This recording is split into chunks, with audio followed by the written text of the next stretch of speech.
Bonjour à tous et merci aux organisateurs et à l'organisatrice de la journée de m'avoir sollicité comme blogueuse ancienne. Je vois que, je sais pas, j'ai l'impression que vous prenez soin depuis le début de ne pas utiliser l'expression vieux blogueur ou vieille, ou vieille blogueuse. Mais alors, en fait, je suis pas si ancienne que ça parce que j'ai ouvert mon blog en 2010, hein, mon carnet en 2010.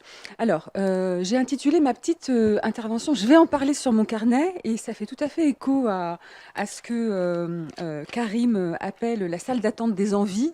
Effectivement, on a beaucoup de brouillons et puis au fur et à mesure qu'on avance dans le temps et la carrière, on a de moins en moins de temps pour bloguer. Et je voudrais voilà, juste traiter trois petits points. Sur l'ordre du discours, sur le rapport entre le carnet et les bruits du monde, et puis essayer de montrer, pour répondre aux deux questions qui nous étaient posées, hein, pourquoi et comment je blogue, que le carnet fait la recherche de la carnetière. Alors, ce que j'appelle bousculer l'ordre du discours, c'est une référence à Foucault, hein. Karim, c'est Certeau, moi, c'est Foucault. Il faut bien quand même on est quand même sur hypothèse, hein, donc il faut bien qu'il y ait quelques références. Alors, c'est une notion très très connue, hein, je n'apprends rien à personne. Ce que Foucault appelle une formation discursive, c'est un ensemble de règles, hein. C'est ce qui peut et doit être dit dans des conditions données, dans un espace donné. Voilà, on a cette définition, entre autres, dans l'ordre du discours. Alors, le discours scientifique, on le sait, est particulièrement une formation discursive, puisque il est constitué d'un ensemble de règles, même si la majeure partie des règles sont quand même implicites. Et le carnet de recherche m'a permis, et je pense que je ne suis pas la seule, de modifier ces règles et de traverser les frontières qui font la recherche scientifique, qui sont à la fois les frontières de la science ou des représentations de la science, mais aussi les frontières des disciplines dans lesquelles, en France, on est tous encore plus ou moins enfermés. C'est-à-dire que tant que le CNU existera, on a beau faire du trans, de l'inter, de la ou de l'indiscipline, de toute façon, on reste quand même tributaire des frontières disciplinaires. Alors, mon tout premier billet sur la pensée du discours, que j'ai ouvert, je crois, alors après on reconstruit, hein, on a une mémoire qui reconstruit, mais j'ai l'impression d'avoir ouvert la pensée du discours pour écrire ça, pour écrire ce billet-là. En tout cas, c'est comme ça que je le ressens maintenant. Alors, en fait, au tout début, j'avais ouvert un blog sur Overblog. Et puis, après 2 ou 3 billets, j'ai écrit à Pierre Mounier en lui disant: «Mais est-ce que vous pensez que ça va sur Hypothèse? Moi, j'ai pas l'impression, je trouve que c'est trop personnel, est-ce que ça va?» Et Pierre m'a répondu: «Mais si, si, c'est très bien, c'est exactement ce qu'on cherche», et cetera. Donc au bout de 2 ou 3 billets, ou peut-être un peu plus, je me souviens pas, je suis venue sur Hypothèse. Alors, ce premier billet, c'était un bout d'expérience subjective. C'était tout simplement aller au cinéma. J'étais allée voir le film de Claire Denis, White Material, qui raconte une période d'indépendance violente dans un pays africain et le rapport entre blancs et noirs à l'époque et ce qui était arrivé aux blancs, hein. Et le white material, c'est l'expression qui était employée pour nommer les maisons, les objets, ce qui appartenait aux blancs à l'époque. Le pays n'est pas précisé dans son film. Elle a passé son enfance au Cameroun, donc on imagine que c'est une affaire comme ça. Et en sortant du cinéma, j'étais extrêmement troublée, extrêmement mal, et j'ai reconstruit les raisons pour lesquelles j'étais dans cet état-là. Et je me suis dit, je vais en parler sur mon carnet. Hein, puisque, bon, si vous le lisez, vous verrez que c'est un film qui a ravivé le même type d'expérience que j'avais vécue petite dans un autre pays. Alors, au début, j'étais pas du tout à l'aise, hein, avec ce type d'écriture. Et puis, ensuite, une fois arrivée sur Hypothèse, en fait, il y a eu un mouvement de rescientifisation, c'est-à-dire que j'ai écrit beaucoup de choses qui se situaient dans la formation discursive scientifique, mais malgré tout, le blog a modifié définitivement mon écriture sur le carnet et dans la recherche, et c'est ce que je voudrais montrer maintenant. Alors, le blog, pour moi, le carnet, enfin les carnets, puisque j'ai ce carnet personnel, la pensée du discours, et puis j'ai plusieurs carnets collectifs, et puis des carnets sur lesquels j'interviens de temps en temps. Alors, j'emploie tous les mots à dessein, hein, lire les bruits du monde, à partir des sciences du langage et de l'analyse du discours, qui est ma discipline. En linguistique, on n'est pas censé écouter les bruits du monde, on n'est pas censé les lire non plus. On est censé élaborer des corpus qui vont permettre de travailler une hypothèse et de détecter des représentations. On n'est pas censé se laisser porter par les bruits du monde ou les formes du monde, et on n'est pas censé se laisser rencontrer par elles, hein. Mais le carnet permet tout ça. En tout cas, mon carnet m'a autorisé tout ça aux deux sens du terme. Alors, il y a beaucoup d'exemples que je pourrais citer, mais il y en a deux que je trouve parlants et que j'aime bien. Il y a ce billet que j'ai écrit sur les triples parenthèses, qui s'appelle «L'antisémitisme des parenthèses», et puis un autre sur l'emploi oppressif du nom propre. Donc voilà, c'est celui-là. Alors, ces deux petits phénomènes sont des phénomènes que moi j'ai repérés en dehors de la sphère scientifique. C'est ça que je trouve important à dire. L'antisémitisme des parenthèses, bon, je ne vais pas l'expliquer, hein, c'est cette graphie particulière qui a été mise par la droite états-unienne antisémite sur le nom de certains juifs états-uniens. Et puis l'emploi oppressif du nom propre, c'est la figure que j'appelle le blanc du noir, c'est-à-dire que quand David Bowie est mort, c'est un beau lapsus de ma part, quand Prince est mort, on l'a appelé le David Bowie 2. Voilà, et donc j'ai fait tout un travail sur le X du X, où le X est blanc et le deuxième X est noir. Alors, ces petits phénomènes sont le résultat d'une espèce d'attention en tant que chercheuse au bruit du monde, mais qui va entraîner l'entrée des bruits du monde, hein, cette triple parenthèse ou bien cet emploi oppressif du nom propre, dans l'univers de la chercheuse. Ce que je veux dire, c'est que je pense que je n'aurais jamais travaillé sur la triple parenthèse si je n'étais pas allée la chercher dans le monde à travers la connexion, et ça c'est très très important, que mon carnet et puis les carnets de beaucoup de carnetiers ont avec Twitter, avec Facebook et avec les réseaux sociaux.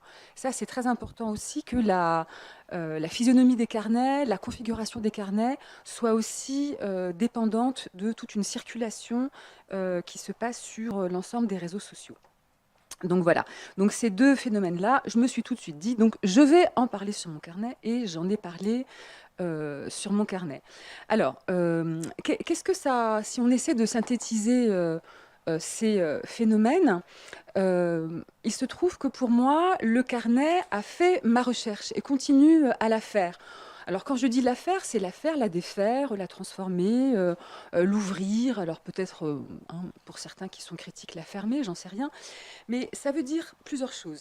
Ça veut dire donc que les objets et les thèmes traités, que je traite maintenant dans ma recherche, ne viennent pas du périmètre de la recherche légitime et institutionnalisée. En tout cas, je parle pour l'analyse du discours.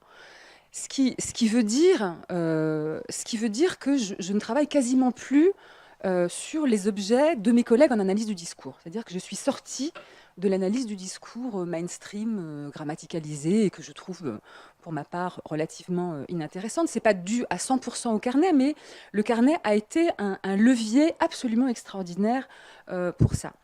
Ça veut dire aussi, deuxièmement, que mes objets ont changé.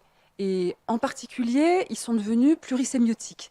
Si maintenant je travaille sur les images fixes et animées, ou bien les objets, ou bien les animaux, si j'ai tout ce travail anti-logocentré, anti-anthropocentré, etc., c'est certainement pas grâce à la fréquentation de mes collègues en analyse du discours, certainement pas, mais c'est dû à la fréquentation des carnets, des carnetières, et de cette espèce de monde de circulation et d'ouverture d'informations extrêmement passionnant, qui est le monde, des carnets connectés avec Twitter, connectés avec Instagram, connectés avec l'ensemble des réseaux sociaux.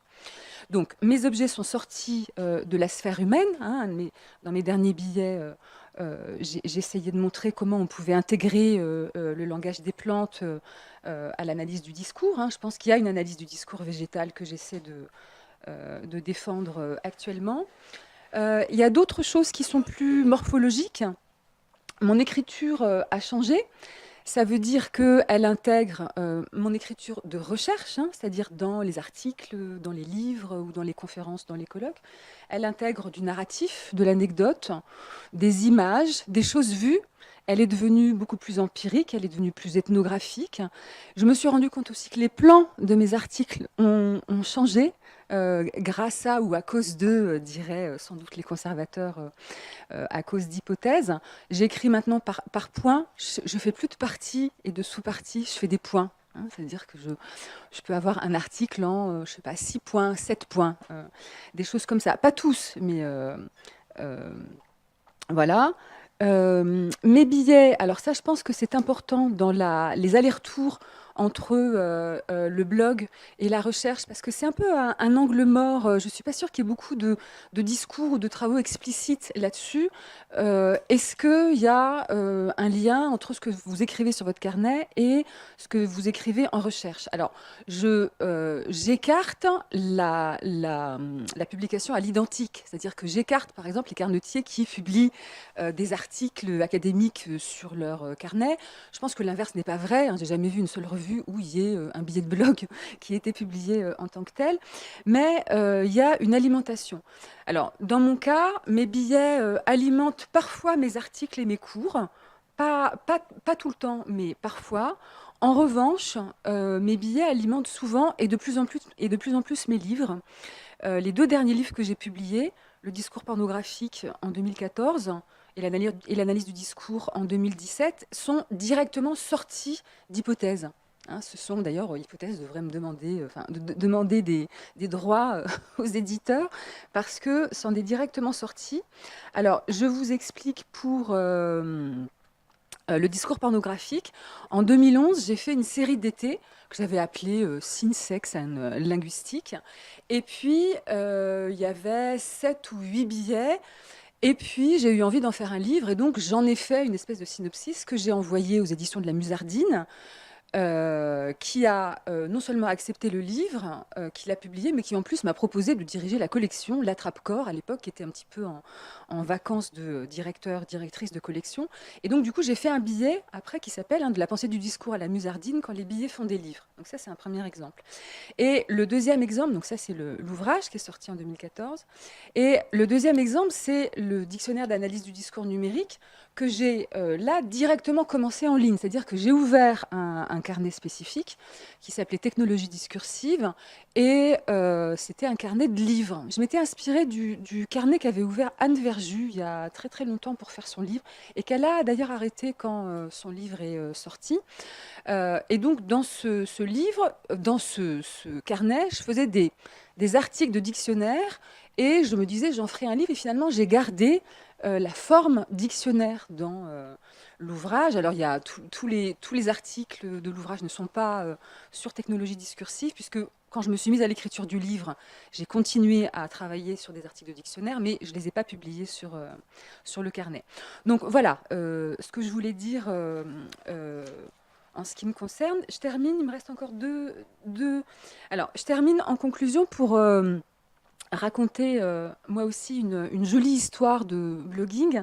En 2012, après un voyage à Rio et une visite au cimetière Saint-Jean-Baptiste de Rio, j'ai écrit un billet qui s'appelait Appelez-moi Chiquita Lévy, parce que j'étais tombée sur une tombe avec un nom qui m'avait beaucoup frappée, Chiquita Lévy, parce que je trouvais que c'était une telle association entre l'Amérique latine, enfin entre 2 mondes, hein, et le vieux monde juif européen. Chiquita Lévy, elle est née en 1929, elle est morte en 2009. 3 semaines après la publication de ce billet, la fille de Chiquita Lévy m'a écrit un mail. Donc, c'était tout à fait émouvant. Donc, j'ai écrit un deuxième billet qui s'appelle Un message de la fille de Chiquita Lévy, de la conversation avec nos morts. Donc là, c'est une extraordinaire histoire, évidemment, de lien entre le monde numérique et le monde réel, et une preuve par A plus B que c'est évidemment le même. Et puis, le troisième volet de cette petite histoire, un blogueur, voyant cette histoire, en a fait une vidéo qui s'appelle Chiquita Lévy, la fille du bord de mer, qui est une espèce de rêverie filmée à partir d'un cimetière où lui était à l'époque où il a lu ses billets, qui était le cimetière de Montevideo. Voilà, je vous remercie de m'avoir écouté.